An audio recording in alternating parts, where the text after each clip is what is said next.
Welcome back, everybody. Welcome back to the canyon. Welcome back to you hear the pitter patter on the roof. It's a rainy day, and I took the opportunity. I was perusing through comments, and I had mentioned the canyon insert. If anyone wanted to see how the canyon insert is made, and I mean, no less than 3 people were like, "Yeah, I'd like to know how that's done." And you know what? It's raining. And I've had Posca pens in my hands for too long. So that's enough for me.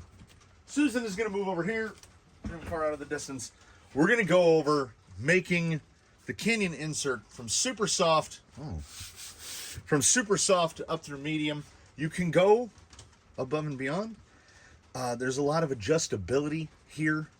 This is why I like it.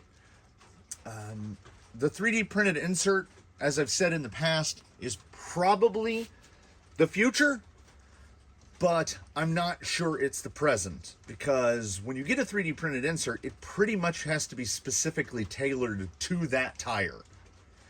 And say you want to put it in something else, you have to have a tire. Like, I can run a Fossil 3D printed insert inside of Deepwoods. They're close enough. It's not great in a canyon trail, though. Like, you see what I'm saying? Those are all 465s, but, some work, some don't. The canyon insert, through the testing that I've done, I think works in pretty much everything. So for those unfamiliar, okay, we're going to start. This is not 100% required, but recommended, okay? Because we're going to need to cut stuff, and cutting on glass is the way to go. An old IKEA shelf with an obscure sticker that 1 in 10,000 people will recognize. If you get that, we can be friends. We can hang out. You can cut on whatever, because you're going to be using everybody's favorite, the least safe thing that you can have in your house, the trusty single-edged razor blade. It's what works best. I use Victor. Victor is coincidentally like the right size. Victor is, should have measured this ahead of time. Victor's about 40 millimeters wide. The base that we use, the Tim Tin foam, and this is what we do when we get our Tim Tins. You get your package of Tim Tins off Amazon. If you get them in the box, they'll be even more mangulated than this. If you get them in the little plastic baggie, that's fine. You're technically probably only going to need 4. If you're outfitting multiple vehicles, I do recommend you buy the 6-pack, buy 2 6-packs, because that will give you enough inserts for 3 vehicles. So then we have this, we throw that away. We really don't need these. No one needs these. Don't keep these. Throw these far away. For a set of tires, you'll need, 4. 4 is a reasonable number. We are going to need, so I am going to show you how to make super softs, softs, and mediums. And sort of technically a medium firm or a medium hard, because we can do both pretty easily. For the softs and super softs, we need one thing. We need reticulated polyethylene foam. This is 8 millimeter reticulated polyethylene. It is sold as Veggie Saver for your refrigerator. It comes in sheets, and the sheets, this is not a flex, this is just a statement. The sheets look like this, okay?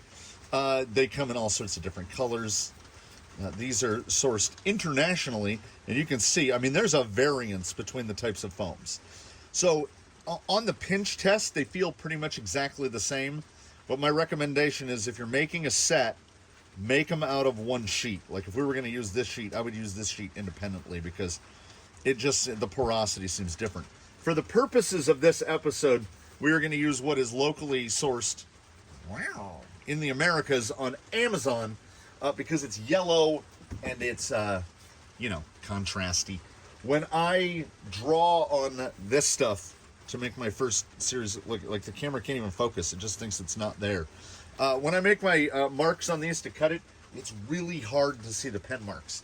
But every set that I have, this will be the first Amazon sourced set. Everything else has been made out of the internationally sourced blue stuff, of which I have many sheets.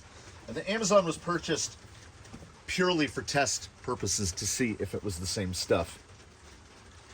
The beauty of this, the way they come, all of them, whether sold internationally or domestically, the sheets appear to be 16 inches by 12 inches, and yeah, a little over. So this one's 415 in the millimeters, 415 by 305.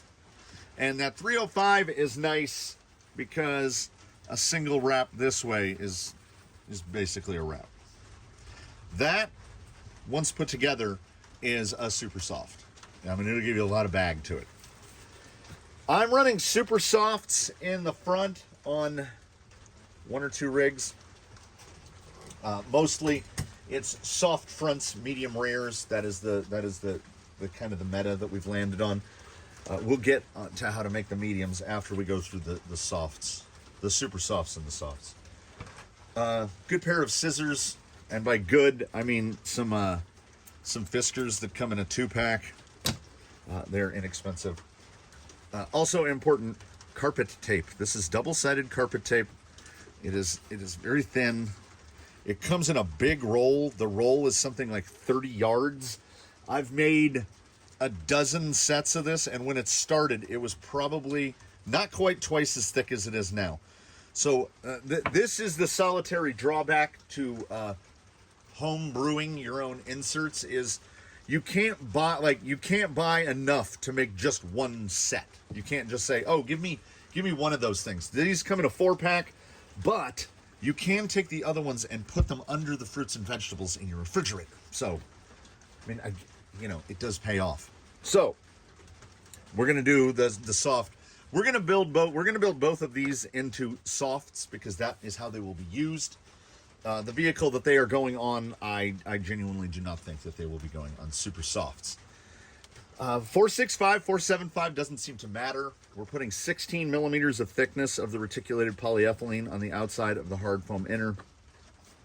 I run that in tusks, deep woods, canyon trails, you name it, right? The width of this is suitable. The 43 millimeter width of the Tim Tin inner ring is suitable for most everything except stuff that's really narrow. Like if you're going to put it in like a clerm, it's too narrow. You're going to have to reduce this out some, or it's going to bulge this out, and you're probably going to rip your sidewalls open. So, but it's nearly infinitely tunable. There is also the capacity with these. You can convert these into a full halo web wrap style using this exact stuff by cutting this down or sanding it down at the line to where you have a narrow, and then wrapping this over it, cutting it wider so it goes around the side like that. So you can brew your own web wraps unless you want to go out and spend $60 on a set of 4 web wraps, because for $60 you can buy enough stuff to basically do 3 full sets of tires and tune them however you would like to tune them. So the inner wrap is just this length, the 305 millimeter length. It's actually 300. It's a little under that. But we have to do something important first, which is we have to make it so that we can make the outer wrap. And the outer wrap is as close enough as to might as well be. And here's the, okay, cautionary here. This stuff is very easily stretchy. So you don't want to set your measuring device of choice down on it and stretch it, and then when you cut it, have it relax back. So it's 350 millimeters is what the outer wrap is. And like I say, these come in a 4-pack. So I'll take my first one like this. I'll make my marks at 350. And I will cut this sheet at 350. And then I will take the matching sheet, and you can do a full Sprite thing. You can go full lemon lime if you like, however you like to do it. I cut this first sheet at 350 and use this for outers. And you can get enough outers to make like three sets. You can get 3 sets out of this. So I genuinely prefer the trusty single-edged razor blade, because this is so porous that everything else you try to cut it, like when you cut it with, I use the scissors for trimming, but if you try to cut them with scissors, it's going to go all over the place because, like I said, if you grab here, you like, it's 4-way stretch, and we're trying not to stretch it. We're trying to cut it where it is. So I just want enough pressure down to where it's not going to move. Once we get it started, a brand new, fresh, poppin' fresh razor blade. And even then, it tried to pull that bottom corner. So dog-eared a little, but you know, we're not concerned at all about that level of precision. So then, now we've got a 350, and we can even double check it while we're here on the biz. So there would be the inner wrap, and then the outer wrap goes around it like this, and look, it's almost as if I've done these before. It's crazy. Oh, and I do love them. I love a minion. You know, who doesn't? Zabazi! Who doesn't love a minion? So we've arrived at a critical juncture, which is don't be a dummy and cut it the wrong way. Why we use Victor? Victor's got a little bend. I think I dropped Victor. Victor is basically the same width as the Timton. These are 43 and he's 40 millimeters. I will just drop him down on the edge, making sure that I'm not deflecting the polyethylene in any way. We'll get the blade started. The thing is, that's a brand new. I wanted to get a brand new one for recording purposes. Still tried to pull that end a little, and there is an outer. That's the second layer. So while seeing as we're gonna do two, I mean I'll assemble one, but I might as well cut them both at the same time.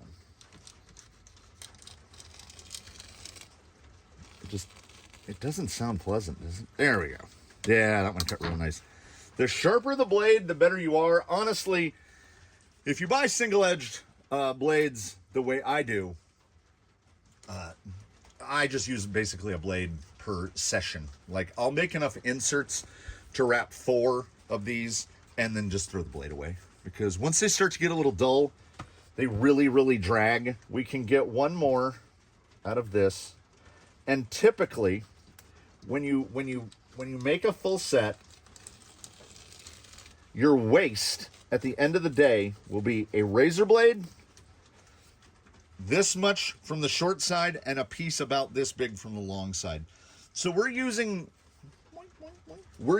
most of the buffalo. So you're gonna get 2 300 305s and 2 350s. And you're gonna grab your guy right here, and this is where the carpet tape comes in. This is where you're making something akin to a commitment. And we're gonna carpet tape the whole circumference. And it's not necessary, but I like to overlap it just a little bit, like that. So we've got a little bit of overlap. This is not 1000% necessary, but it does make things easier. If you have a razor knife or a pick, push that edge down. The backing, this isn't like servo tape. The backing comes out quite easily. Then we push the other side down. Just pull our backing. And now we've got a full wrap. We started here, so I'm going to start my polyethylene from the other side. Triple and quadruple and quintuple check that you're grabbing the short one first. I'm not saying that I've accidentally taped down the long one on the bottom, but I might have. And like, we're just guiding it. We're guiding our minion home. And because it is about a 305, I am going to push this edge in like this. So it'll be a little over tamped, but that'll pop back up because it's only stuck to that inner layer. And then we're just going to, this is what the scissors are for. And then we just trim it off. This will pop back up on its own, and then we'll be good. So this is a super soft. It's pretty, I guess technically a class 1. This would be about class 1 size. I'm looking around for class 1 and I don't see one. So this would fill it out. But we're not doing class 1. So this is the part that, if anybody thought something might be sketchy, I go about was that 50 millimeters, 2 inches, right around 2 inches. This is where the seam is here. So I'm going to go to the other side. I'm going to put a layer here. This is effectively just to hold it in place. I have enough wheel time on these and enough use with these that I haven't noticed there being any issue with the two halves not being fully attached to one another. Having the blade to hold the tip down is very handy. Maybe I would say that the razor knife is required. So we're the opposite. So we just keep going opposite of the seam back and forth. We start right about there. Again, don't pull. We just go around. And we've got it around. We do the same thing, kind of tuck it down. This doesn't matter. It's just that I have a thing about it, you know. And then we do a little one of these to kind of set it. And then there you go. That is a Canyon soft, and it seems to be, from all the testing that we've done, it seems to be like the perfect amount. Like here's some ones that were made fairly recently. And then a medium is the easiest thing that you can conceivably imagine. Tim Tin Inner. Beignet pour chevaux. Beignet pour chevaux hair donuts. These are dollar store hair donuts. They come in the colors, effectively, of human hair. This is a blonde one. This is a black one. And this is a brown one. If you order them off of Amazon, for whatever reason, maybe it's because they sell more, the brown ones tend to be the cheapest. So I tend to kind of prefer the brown ones. So we take one of these, you take your medium hair bun, and like I say, when they are on here, like that doesn't look like it's gonna work, right? Like look how small it is. This is a 3-inch hair donut. If you're searching for them online, you'll find them under 3-inch hair donuts. And we just stretch it over like this. And there's a medium. This is a Canyon medium. This is the double bun. This is what rigs like Baseline run. He runs them all the way around. 4 of these all day, every day. When you assemble the tire, when you grab yourself a tire, and install this, it will feel wrong. And if it feels wrong, you know you have done it right. It will feel too firm. It will also feel, because the bun, and I've got a blonde one here, because the bun leaves this gap on the shoulder, it feels overly firm in the middle, very firm in the middle, and it feels like there's nothing right here at the shoulder. My guesstimation is that's why they work. And then when you install them, I do a little pinch around, and then there you go. There's a medium. Then you just install it. Now, you might say to yourself, well, what if I have a tire that's bigger than a 4.75, because this is like a near perfect fill out. Actually, this one feels really good. That feels surprisingly good. And each color will kind of feel different. Each color will have a little bit of a different density. You can kind of control it by pinching it in on itself. You can like bring the height up or down. They will settle into a kind of a happy medium over time. If you have something bigger, like say you're going to put it in a rupture or something, you can get this. I think they call the 3-inch, or sometimes also called mediums. This is a 3.5-inch, and if you put a 3.5-inch over it, this is like a perfect fit for a rupture, fake rupture. Fills it out a little more. I'm running these in a couple rigs in this style, just like this. The hair buns come in different sizes, so you can adjust, you can tune and adjust to fit whatever tire they're going to go in. And installation is pretty much the exact same. This is the only thing you have to be careful of when you're cramming it into a tire, is that these aren't attached. I don't know where or what the source is to obtain 16 millimeter thick reticulated polyethylene. I've just gotten used to working with the 8 millimeter, and as you saw from the stack, we've got a little bit. So I just give it a pinch, get it under. Make sure you're not accidentally pushing it out the other side. Then we just squish down, pull the tire up over it, and it is the exact same procedure for any size tire that you might be putting it in. Kind of pack it in place. Make sure nothing slipped off the sides, and it doesn't. It's carpet taped. So it's genuinely, it's more difficult to install them when they have this on it, because these super soft foams, they just want to slide around on that blue insert, whereas these are taped in place so they don't. And I mean, it's basically an air down. The beauty of these beyond that, I mean, the initial, like if you have nothing and you have to buy a set of these, and you've got to go buy a roll of carpet tape, and you've got to buy $15 worth of veggie saver for your fridge, and all the stuff, you put all the stuff together, you're looking at about the cost of buying a set of 3D printed inserts. Well, you can get these at the dollar store for $1. These are from the dollar store. You can also find them on Amazon, usually 2 for $5, so they're $2.50 a piece, so $10 for the whole set. You're looking at around $50 for all the stuff, all inclusive. $50, $55 depending on the tape. But dollar value, what is actually in your first set, that $50 is only like, you're only spending about a third of that. It's about $16, $17 per set. So for the cost factor, let's ignore the cost factor altogether. Let's just pretend they cost whatever. They cost the same as anything else. They're super, super tunable. If your tire is a bit bigger around and you want to run soft all the way around, say it's a rupture, just put a third wrap of polyethylene around the outside and then run them like that. I'm trying to think. Somebody just got inserts and they are running this. They're running the double wrap of polyethylene, so they're running softs all the way around, and it feels fantastic. I tested these a little while back when I asked the question. I tested these directly up against Three Brothers Anti-Foams, and it was so close as to be a negligible difference. Like, I found a little bit more forward drive in those Three Brothers, but performance per dollar, I don't know if you can beat this.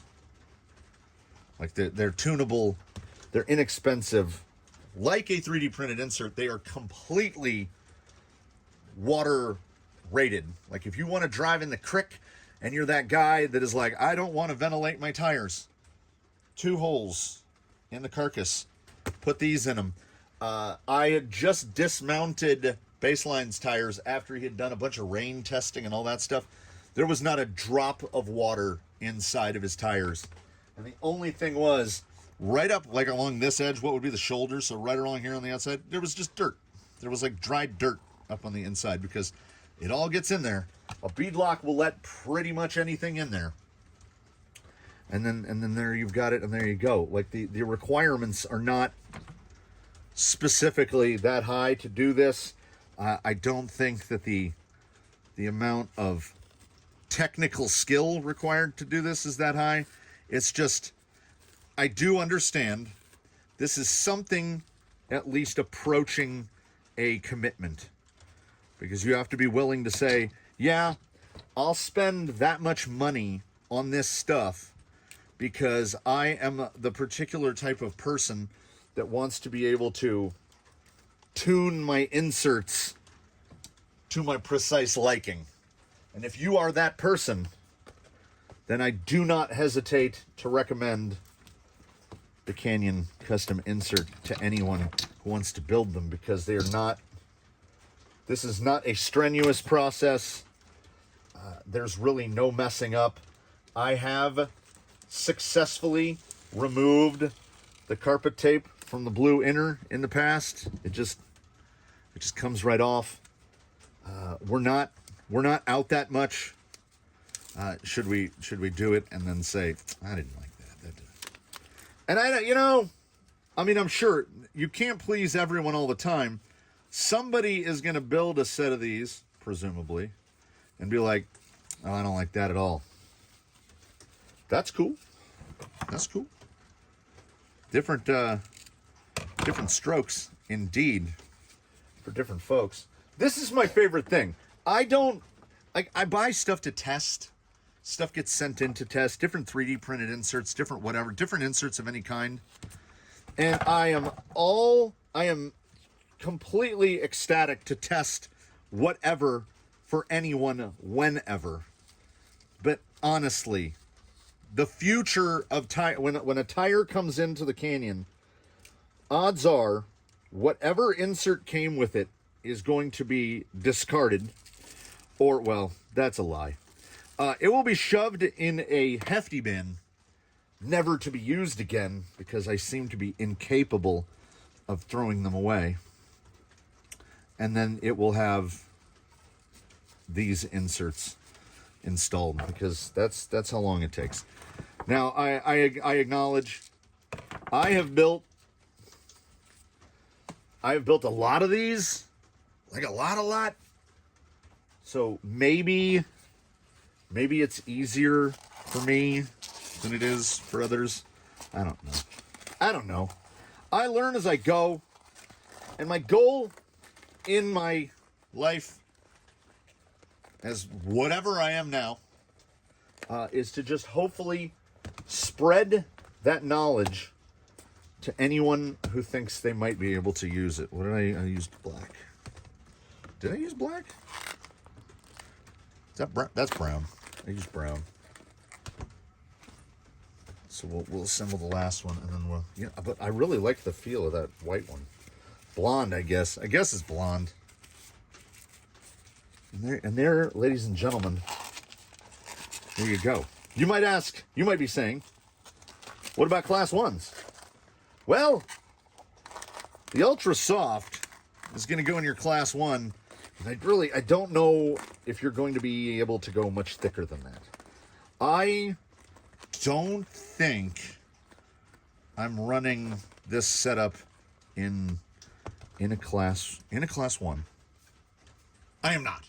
I have to. We're gonna have to do something about that. We are going to have to. Wiley, Vanimal, the class 1 guys. We're gonna have to get into that. We're gonna have to see what sort of modifications do we have to do. Also, there's always the option, the inner from an Injora. You can treat them exactly the same. But if you've never seen the inner from an Injora and the inner from a Timton side by side, it's very small. So the odds are very high that if I'm going to build a class 1 Canyon insert, these are like 70 millimeters. So you could just, you could put a hair bun on that. Let's see. Where does a medium hair bun come out on this? Yeah, that looks pretty class 1 to me. 110. Yeah, look at that. We just made a class 1. So you just use the Injoras instead. The Injoras also have the added benefit, should you decide to use these, that while they are smaller and you would have to do more wraps of polyethylene for a 465, these are very heavy, like really heavy. This guy alone will weigh more than this whole thing by a lot. Like it'll weigh 4 times as much as this insert. So it's a cheap way to add a little bit of weight to your wheels. Like you're not going to full brass ring weight, but again, tunable. Injora also has the red ones. The red ones on the side here are a little bit taller. So I think, oh man, I think just finding it's just hair buns everywhere. So many hair buns. Wait, there's more. I think everyone should have a crack. Build yourself some Canyon Customs inserts, because if you don't like the results, you have no one to blame but yourself, because, just do it again. Put another wrap on, take a wrap off. I would say go in soft. Start with, and by that I mean go in medium. Check your local Dollar Trees, check your local dollar stores, or purchase them off Amazon if you want the quickness and the convenience. Order a set of these, get 4 of these. Just try medium double buns all the way around. And like I say, when you have them mounted, you will go, that's never going to work. It genuinely, like, this will be stretched out a little more, so it'll get even harder. On some wheel sets, they feel as hard as a rock. Now, they'll feel really good. There we go. There's a medium. Like, it feels like there's no deflection. As it turns out, I think this does a lot of heavy lifting, this ability to deflect here. And then this amount of deflection, that appears to be enough. Too much deflection is a loss of forward drive. So, like these, and also you're like, if your only experience is single stage foams and you go to these, your side hill ability is gonna go through the roof. Stuff where you would ordinarily roll out is just gonna be amazing now. The only issue would be if you're running something really heavy, like if you're up past that 8-pound range, I wouldn't even bother. It will not be firm enough. You're going to want to go to mediums, or if your tire is big, you're going to want to go to putting a large on there and really, really filling that tire out, because heavy weight does take a toll on these. Most of my rigs are in this like 6-poundish range. There are a few that are above and very few that are below. So my inserts, this combo is pretty much tuned to like 6.5, 7 pounds. If we're going up past 7 pounds, I'm probably just I'm gonna double bun all the way, go mediums all the way around. But I don't know what else to say. So in lieu of saying other things, I'm gonna say, come in the comments. What did I not cover that I should have covered? I will try to find links to. I bought this at the Lowe's. It's where they sell the carpet. I will try to. I will try to figure out where you can find links to buy all this stuff. And if you're that 1 in 1,000 that knows what that is, good on you. So. I got to put all this stuff, I got to mount these, and then I get the rest of this stuff away. I thank you for dropping by the canyon on this drizzly morning, but so humid, and too warm. I thank you for coming by. I thank you for spending some time with us here in the canyon. We loved having you. If you have any other questions about the arts and crafts style projects that go on in the canyon, please do mention in the comments below. Likes and subscriptions are 100% free. They don't cost you anything, but maybe they can trick the algorithm into telling other people to come and watch this sort of nonsense. Crazier things have happened. Do consider channel membership. It does indeed. I've heard other channels say it helps the channel grow, and it really does, because membership money, I'm not going out and putting guacamole on all my tacos. I'm blowing it on stuff like buying bundles of Amazon plywood to make these nifty shock stands. So money in, money never out. It just goes right back in again. Thank you for watching for one final time. I look forward to seeing you tomorrow, the next day. And in between now and when we meet again, I do recommend at least consider this a strong recommendation to you one and all, to do your very best. Have a good one, everybody. We will see you again from the canyon, hopefully very soon.